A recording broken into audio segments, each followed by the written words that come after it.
So, welcome, friends, for the next discussions on the series of Economics for Everyone lectures. We have been discussing on the various schools of economic thought process. In the previous discussions, we had talked about the two major schools which laid the foundation of the thought process in economics. These two schools were known as physiocrats and mercantilists.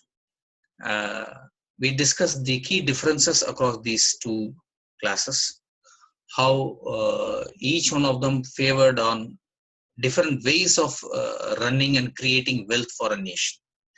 The idea of what is wealth also differs between them. Okay, now, but we could say that over a period of time, the thought process of economics or economic schools of thought become very well organized.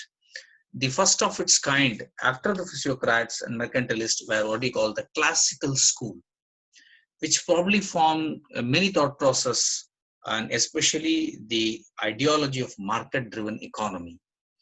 The founding father of classical schools of economics was none other than Adam Smith. Okay, the classical schools of thought was liberal in its process.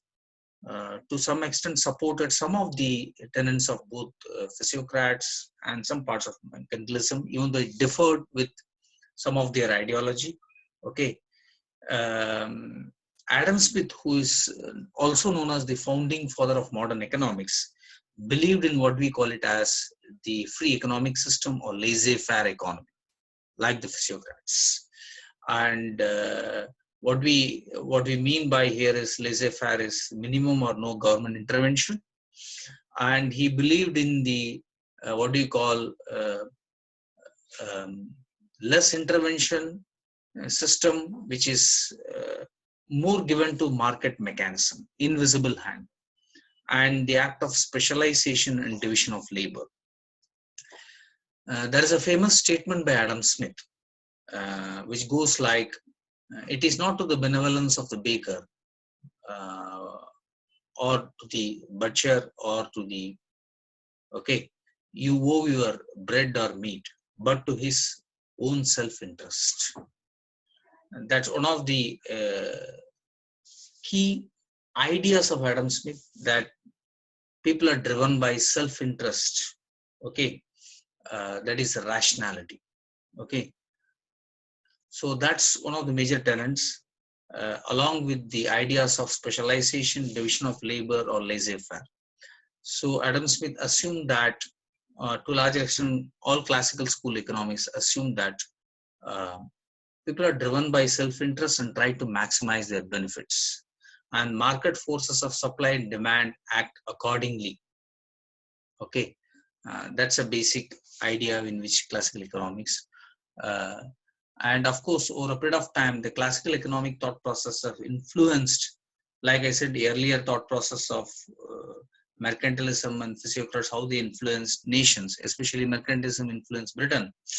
The classical thought process is slightly closer to the physiocrats, influence the philosophies and policies and ideology of countries like the United States of America. So we'll go back to discussions. Adam Smith made his contribution in the field of economics. He was greatly influenced by the physiocratic school of philosophical thought, popular in Europe during the period. The physiocratic school built its economic doctrine on a belief in the supremacy of natural law, order, on wealth. In fact, Adam Smith wrote his famous book on wealth of nations, an inquiry into causes and inquiry of wealth of nations, which gives a lot of ideas. Smith discovered a natural law that he believed governed the economic realm, the law of supply and demand. An explanation of his discovery and the effect this law had on economists was published in 1776 book titled An Inquiry into the Nature and Causes of the Wealth of Nations. Smith said that the best way to generate greatest economic good for the greatest number was to encourage each individual to pursue his own self-interest wholeheartedly. As I quote again Adam Smith, It is not to the benevolence of the baker or butcher you owe your bread or meat, but to his own self-interest. Okay, thank you. We'll keep discussing on further classes.